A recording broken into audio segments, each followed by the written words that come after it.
Welcome to the Citizen Experience Podcast, where we speak with government and business leaders who are bringing positive change and social outcomes for communities across the country. I am your host, Keith Scott. Welcome to the conversation. Hello, viewers, listeners of the Citizen Experience podcast. I have a very special guest with me today, Amanda AchieveIt. She's in charge of state and local accounts for a company called AchieveIt. We've been working together for years on implementing strategic plans for local and state governments. And I'm very excited to have Amanda on today. And we're going to talk about some of the work we've done together in the future, and then some of the things that AchieveIt does to help, not just state and local, which is the impact that we've had together, but in general. So Amanda, welcome. How are you?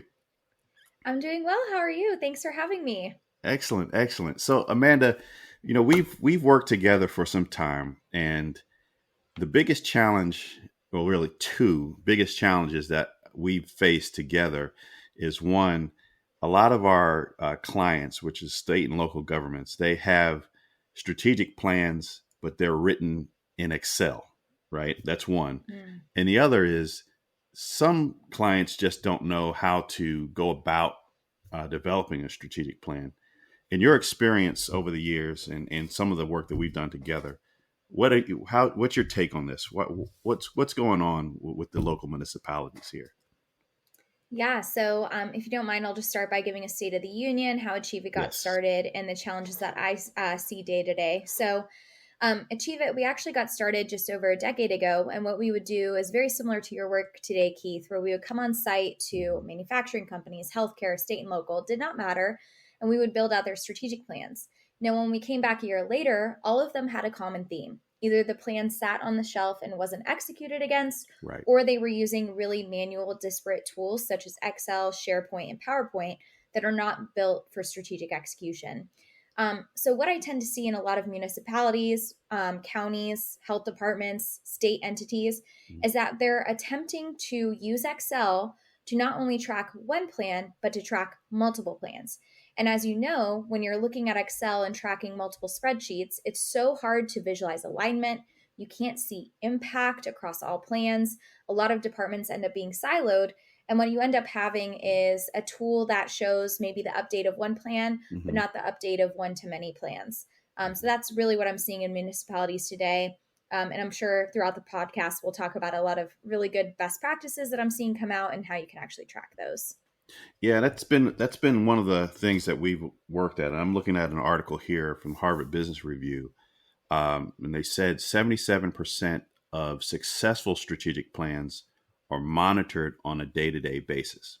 So I've been doing this for 29, 30 years. You may see some gray hair on the film there. But ultimately, what I've seen is, we go through this huge effort to develop a strategic plan, and then it sits there on the coffee table, just like a photograph book, right? It just, there's nothing happens afterwards. How does AchieveIt really take that from being, shelfware to something that's actionable that clients actually use to monitor their strategic plan?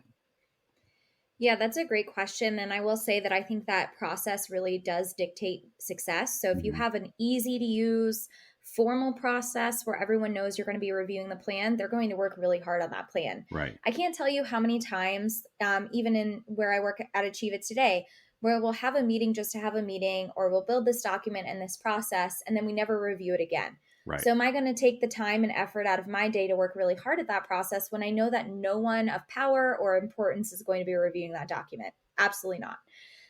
And so what I've seen in a lot of municipalities and governments as well is that when they don't have a formalized process to review the plan, review projects, or review initiatives, it does not become a priority to the organization. Same with those that are updating, whether it be your doers, your contributors, your project managers in the organization. If they don't think anyone is checking up on their work, or they don't have a direct line of sight to understand how they are impacting the municipality, they're not going to work very hard at it, right? It's going to seem like busy work. So what AchieveIt does is actually provide a process to increase accountability, visibility, and uniformity in the organization. So we start by getting your plan loaded into the system, We assign due dates, we assign targets, we enable your contributors to understand, why AchieveIt is important and how it's going to help the process. And instead of having to log on to SharePoint, find the Excel form that you need to download and update, AchieveIt will actually prompt you with an email reminder to provide your update. You quickly select the status, add the update comment, and then you're good to go for the rest of your day. So not only does it help the city, the county, the state organization compile all the information into an automated report, it actually saves the doer a lot of time, Right. and they maybe spend 15 to 20 minutes a quarter a month updating. So that's really the difference between, putting KPIs in a spreadsheet and just, ad hocly updating it when, things come awry versus having a system in place that notifies you when it's time to update a KPI or it's time to report on a KPI. Have you seen in the work that you've done reluctance to move off of Excel or Access into strategic AchieveIt? And if so, what's been the trigger point of saying, okay, now I see the value? Because quite often change is the most scary thing for individuals. Just like, oh, here's another software package that I got to use already. I already have Excel, it's working. What's the value that you see that resonates once you explain really what AchieveIt does? Yeah, and I think that's a great point. Change is very scary. I hate change in my personal life, so imagine how scary it is professionally, right? Correct. You've been using the same process for years and years. It works for you, so you think, because you don't know that there's a better process out there. Right. And you would be surprised how many municipalities out there do not know that a software like ours exists and that there is a better way. So Mm-hmm. they're just used to sticking with the status quo. So what we like to do, and what I personally recommend, is the crawl, walk, run, sprint approach. Mm-hmm. So let's start with a set of users that are already assigned items in your strategic plan. They're pretty good at updating. We call them the top 10% of the power users within the organization. Mm-hmm. Now, the bottom 10% are never going to change no matter what you want them to do. You could say, hey, this is going to change your life. They're still not going to change. They Right. are just immune to change and will not do it. So we like to target that middle 80% that can be swayed one way or another. And what we do is try to enhance their process, understand what isn't working today. Mm-hmm. And I also like to ask about what the ideal state is. So this is how you're tracking today. We'll work towards this new process over the next year. What does your ideal state look like in a year to 2 years? And a lot of times they'll say, I want an easier process, I want automated reporting, and I want an easy way to make real-time decisions on the strategic plan without having to really go home and think about strategy. So that's how we really like to approach change. And I think that the light bulb moment really is the ease of use. So ease of use could be as simple as providing an update via an automated email. Ease of use could be that you have a council meeting on a Tuesday night at 9 Right. p.m. Council member one asks you, where are we on this? And you're able to easily pull that up and show exactly where you are on this. So there's several light bulb moments throughout the process, but typically it comes from a crawl, walk, run, sprint approach. So the thing that it's interesting in our engagements centers around the difference between AchieveIt and Power BI, right? So we have a lot of our engagements where we are working with clients. They're like, we already have Power BI, we already have dashboards, but Power BI, a great tool, isn't specific for strategic plan management, right? Can you tell us what the difference is between the two, and how does that help like a city manager or department leader really know the difference and utilize that? Yeah, that's a great question, and something that I get asked a lot on a lot of calls. So we're not something that would be a replacement for Power BI. Power BI is a very powerful data analytics tool. It certainly serves its purpose. But what I always like to ask those that I work with is, okay, Power BI is great. You can see historical trends and analysis. You can get the data you need. But where is the narrative surrounding the data? So if you see that potholes covered has increased by 10%, that's great. But how are you able to increase that by 10%, and what's the narrative? So you're really missing the human aspect of Power BI and getting the narrative to tell a story. I think that strategy is a story. It tells a story over time. It has a great narrative. And when you're just looking at data and numbers, it only tells maybe 25% of the story. And there's a whole nother side of the 75% that you're missing. So certainly not there to replace Power BI, but enhance it. So let's take your data. provide meaningful change and put some narrative around it. And there's ways to integrate too, right? You can integrate Power BI with AchieveIt. I know when we work with clients, that's a big thing. They don't want to change it. They don't want another IT tool. They don't want to leave something that they're familiar with. But the challenge that I have, because what we do is we build the strategic plan. We facilitate the meetings. We identify the KPIs. We put together the SMART goals. We actually write the documented strategic plan, and then we hand it over to you to put it on a digital platform and manage the implementation. So the reluctance that we have to take them off of Power BI, we're not really taking them off of Power BI, right? We're complementing Power BI with a strategic plan management tool. So once they're able to see that, then they're like, okay, the light bulb goes off. And now you can start, if you're a city manager or department leader, you can start having these programs, just drive them to completion. And generally, the most important piece of that is getting your strategic planning group together that's going to help develop it, that really knows the business so much that they're able to bring that out into a plan that can go into a platform like AchieveIt. What is the biggest obstacle that you've seen once AchieveIt's in place to the implementation of the strategic plan? Has there been challenges there? I would love to say that, there aren't challenges, there always will be, but we've designed services to really avoid what we would call an implementation lull, Right. where everyone is just so excited about the strategic plan. And then, there's a drop off after we do our kickoff and training day after 3 months. So we do our best to try and avoid that. What really helps us to avoid certain challenges is by having our city managers, our leaders, be accountable.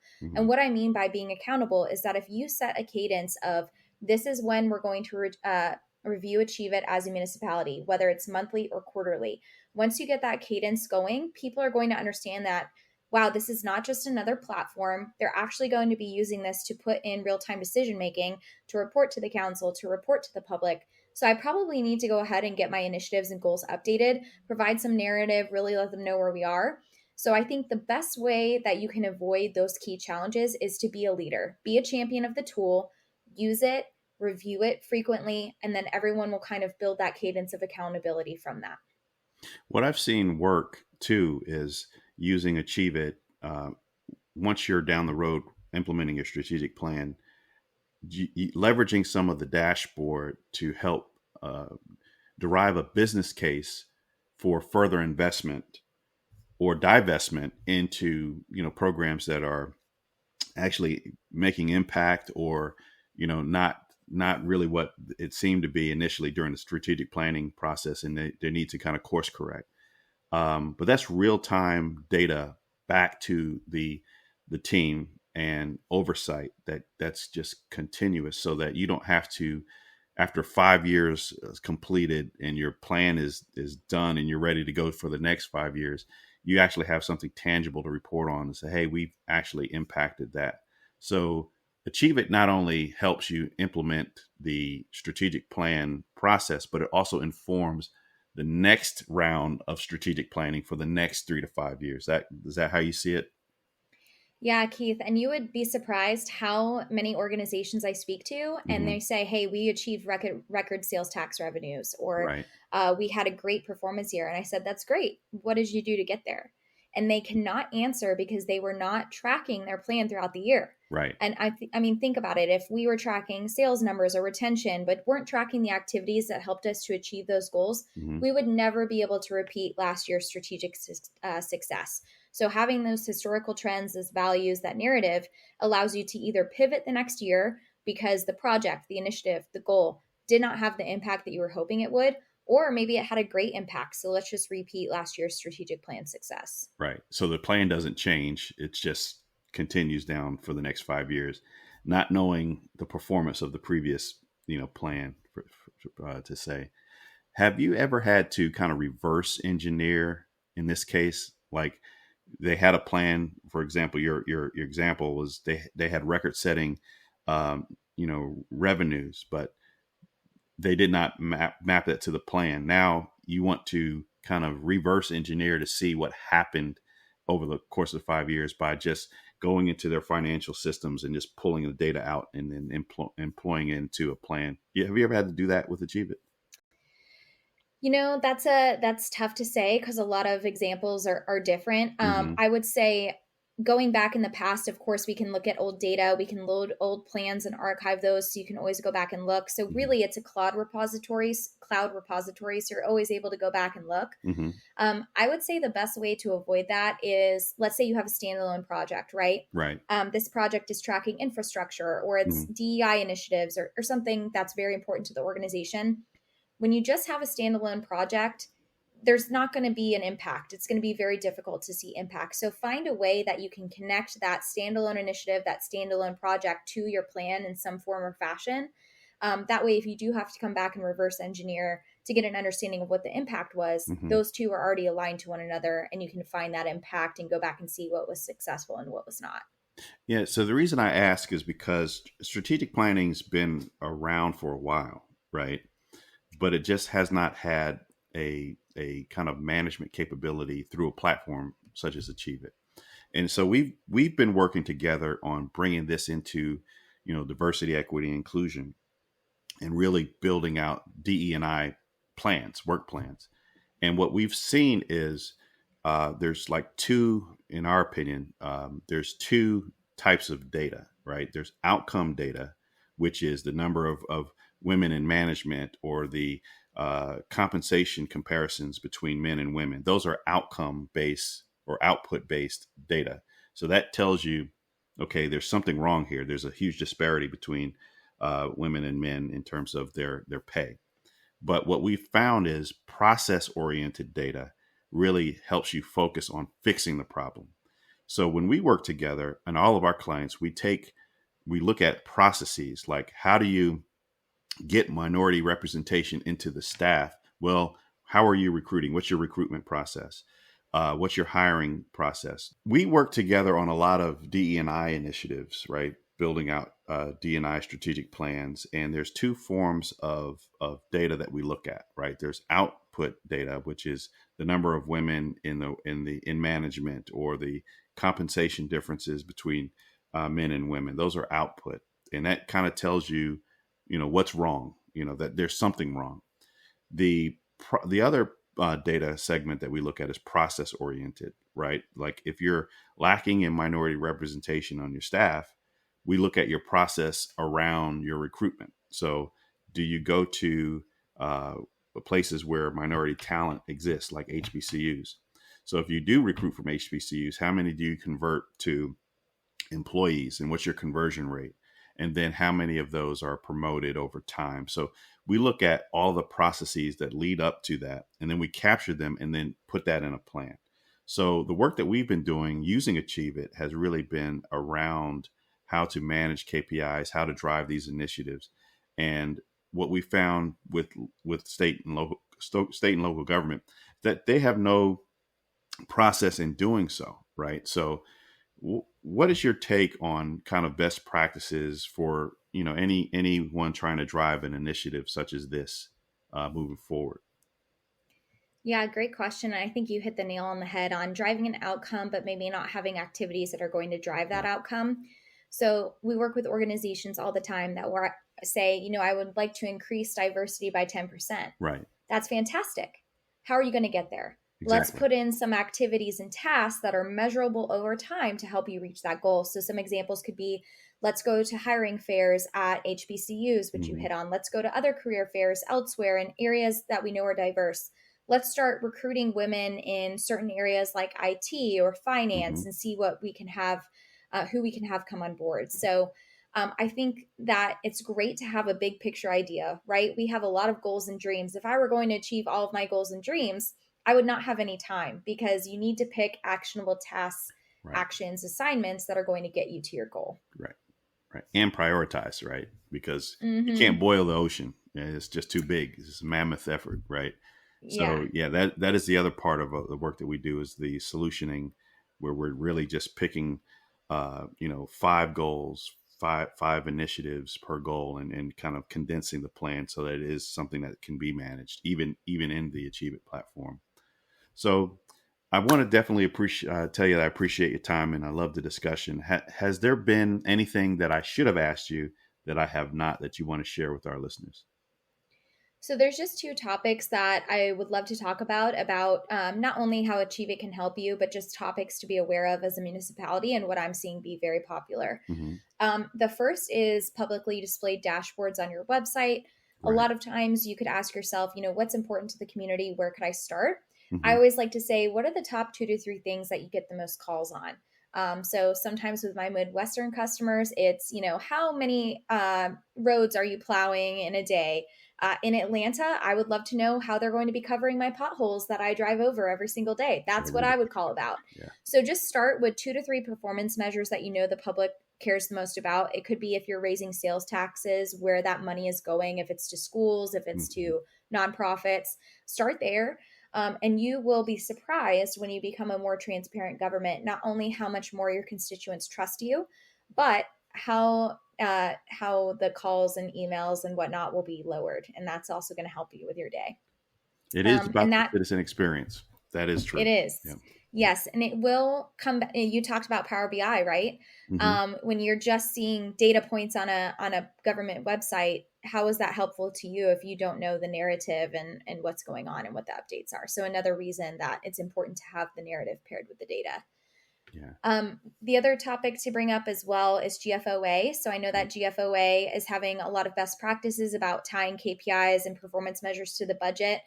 That's something that we can also help with, and ARPA funding post-COVID, other grants and funds that you may get, you may need to track those KPIs and performance measures. So don't leave those out just because you want to track the strategic plan as well as DEI initiatives. Also know that you can track key KPIs and performance indicators with the budget as well and fiscal measures. Yeah, AchieveIt is an expansive tool, and we definitely appreciate and enjoy our partnership. We've worked with a few federal agencies as well, not just state and local. So we'll continue this, great relationship. You're a lot of AchieveIt is a huge value add to our services that we provide our customers. So Amanda, how can people get in contact with you, learn more about AchieveIt, and really kind of get the ball going with their strategic planning process? Yeah, great question. So I do have an email. So it is ACYR, so Amanda Sear, but just my initials at achieveit.com. But the other easiest way is to simply go to our website and request a demo. So all you will need to do is fill out your name, your email, maybe why you want to meet. And what will happen is if you're in state and local government, that will get routed to myself and my team, and someone will reach out to you to schedule time. But I think that's the best way to get started.